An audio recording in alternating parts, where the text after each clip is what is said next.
ભરૂચમાં નર્મદા નિગમની નહેરોમાં સિંચાઈનું પાણી આવતા દેવકિશોર સ્વામીએ તેના વધામણા કર્યા હતા। આપને જણાવી દઈએ કે નહેરોમાં સિંચાઈનું પાણી આવતા વધામણા કરવામાં આવ્યા હતા।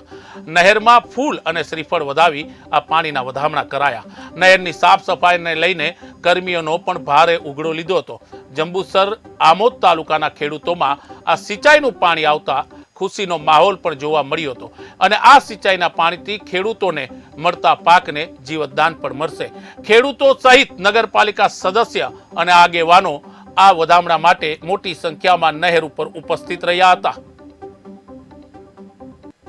આજરોજ આમોદ ડિસ્ટ્રિક્ટ કેનાલમાં અમારા ખેડૂતોની માંગ હતી કે પાણી જલ્દીથી જલ્દી છૂટે અને અમે ડીકે સ્વામીને ભલામણ કરી હતી કે આમોદ ડિસ્ટ્રિક્ટ કેનાલમાં જલ્દીથી જલ્દી પાણી છૂટે।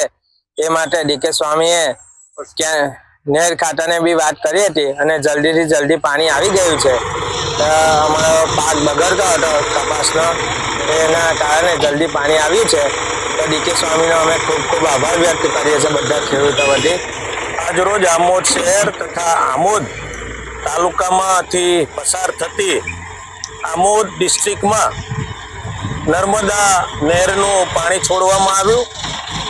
આજના દિવસે આ વિસ્તારના ખેડૂતો તેમજ ભારતીય જનતા પાર્ટીના સૌ આગેવાનો, આમોદ નગરપાલિકાના ચૂંટાયેલા સૌ આગેવાનો દ્વારા આજે નર્મદા નહેરના પાણીને વધારવામાં આવ્યા।